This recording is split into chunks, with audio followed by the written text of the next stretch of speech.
The other issues that come up in the course of the property going on the market, do we want to have open houses? I typically don't have open houses unless we're not getting showings or we're not getting feedback from the potential buyer's agents, and so I want to find out what's going on. Why aren't we getting offers? Why aren't we getting interest? And the feedback that I'm getting is either slim or none. So I will hold an open house, maybe a couple of them, to be there when the prospective buyers come through and get firsthand knowledge from them by asking questions about what do they think about the price, what's the most interesting part of this property that they've seen, or what is the most dislike, or what do you dislike most about the property. The seller has to be prepared for showings of the property. Typically we will put a lockbox on the home so that anybody who is a licensed realtor can indeed access that property through our electronic lockboxes, which records who showed it, when they showed it, what office are they with, etc.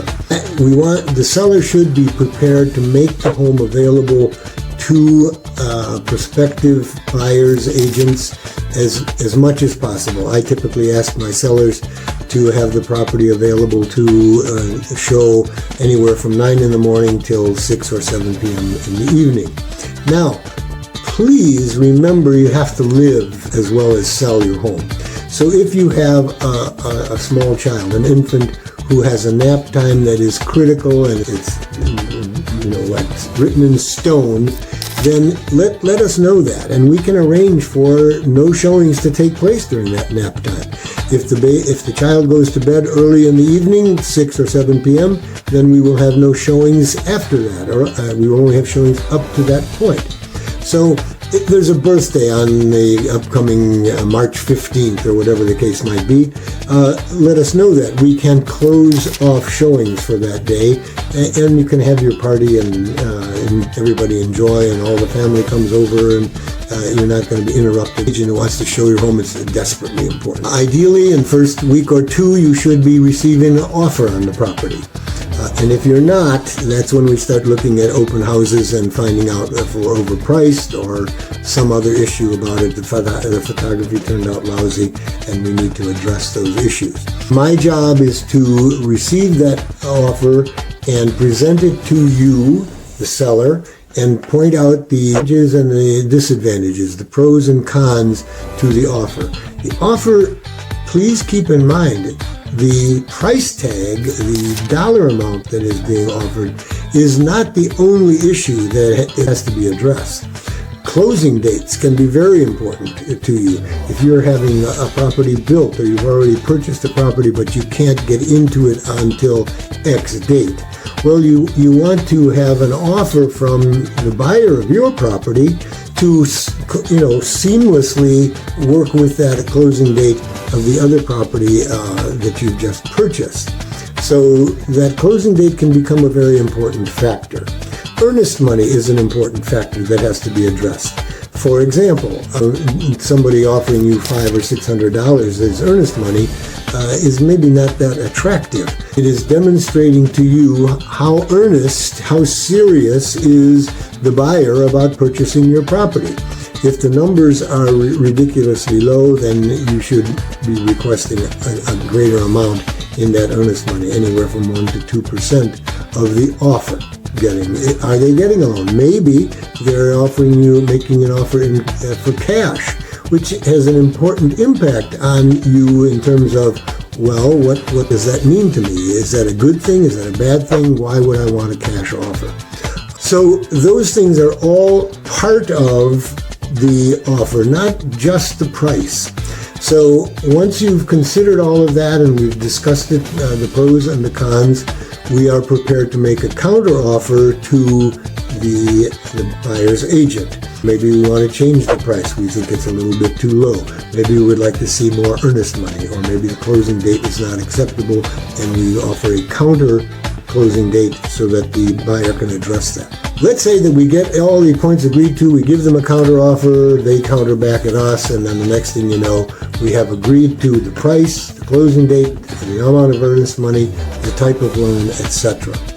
So now the ball is in the buyer's court. They have 5 business days to have their attorney review and then they have the opportunity, these 5 days, to have a home inspection made of the property that they're intending to buy. They come in with that home inspector, investigates all of the various appliances. They find out that they're all functioning. He addresses all of the mechanicals. Is the plumbing functioning properly? The hot water heater, the furnace, etc., etc. They'll inspect the roof. They'll go up into the attic and inspect the attic for any leaks or of previous issues of mold, or are there any varmints up there, etc. So that's what the inspector does. They also may ask for a radon inspection to see whether or not there's radon gas entering the property and does it have to be addressed.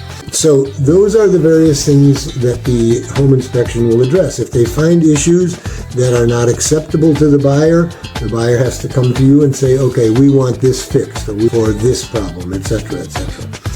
Then we go into this negotiating process. Your agent should be giving you some sound advice as to what's a good thing to accept, what's not acceptable to you, etc. Once those things have been negotiated and agreed to in writing, and everybody signs off on the attorney's review period and on the inspection issues, they've all been addressed and dealt with to the satisfaction of both the buyer and the seller.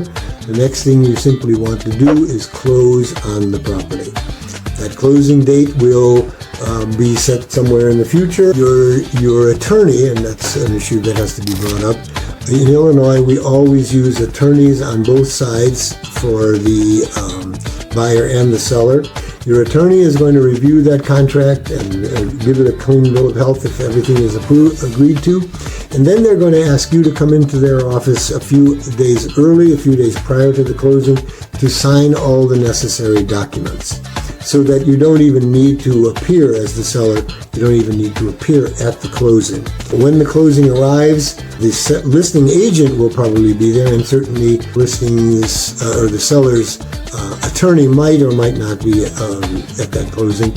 But the buyer's attorney will certainly be, because he has to instruct his buyer, who will also be there, in the signing of the various documents. Most of them will have to do with the mortgage, and so or address any issues that might have occurred from the survey. The survey is another price tag that you, as the seller, will be responsible for. You have to have a survey presented to the buyer that is no more than 6 months old. Then we reach the closing. The checks are signed. The closing agent will give the various checks to the various brokerages. The buyer's agent will be there. The seller's agent and myself will be there. If it's a Baird & Warner sale and we're using Baird & Warner title, no check comes to me. It just gets delivered directly to my bank account. So at that closing, you should receive a check. Your mortgage will have been paid off from the proceeds that come from the sale of the property. Any outstanding taxes will be paid from the proceeds that come from this transaction. Your attorney's fees will be paid out of that transaction, typically somewhere around the $500 range. The survey will be paid for out of those funds, once again anywhere from $350 to $500, depending on how elaborate the survey has to be. So you as a seller are not responsible for the outlay of any serious cash prior to that closing, unless there's a radon mitigation circumstance that has to take place, and usually those mitigation issues are addressed and paid for upon completion. So essentially, that's it. You hire an agent. You have that agent put your property on the marketplace in the various websites, into the MLS. You get showy buyers go in and take a look and see whether they're interested. Some buyer comes out and says he's really interested or she's really interested, and they make you an offer. The offer is considered, negotiated, and all of the various issues from a home inspection are addressed, and then you go to the closing table, and if it's all done properly, both the buyer and the seller should be happy at that closing. They both made what they think was a good deal for themselves and for the other side of the table. That's it. Every week we present a couple of presentations much like this, addressing issues of the real estate market, and then eventually down the road we will be addressing locations and where in the suburbs are you looking. We will address the northwest suburbs predominantly, but since I have listed properties in Aurora and in Northbrook, etc., we will be talking to you and providing you with insights into those various neighborhoods and where the best restaurants are, what restaurants are you interested in, where is a good spa, all the various things about living in the suburbs of Chicagoland. So, if you like what you heard today and you're looking forward to future presentations, well, I certainly hit the subscribe button. On the other hand, if you've got a situation that you just have to have a burning answer to right away, why, so simply feel free to call or text me, and I'll do my best to get an answer for you. I've been doing this, as you can see from the color of my hair, for quite a while, since the 90s actually. And so there's not much that you can surprise me with, but if you do, the other experience that I bring to you is knowing a lot of people in this industry, in the trades, in various agencies, etc. And I'm certain that I can find an answer to your question, no matter how difficult it may be. Dennis Cecil, Baird & Warner Real Estate. I hope you enjoyed this session. I look forward to hearing and seeing you again. Feel free to subscribe or call me at any time you like. Have a nice day. Stay safe.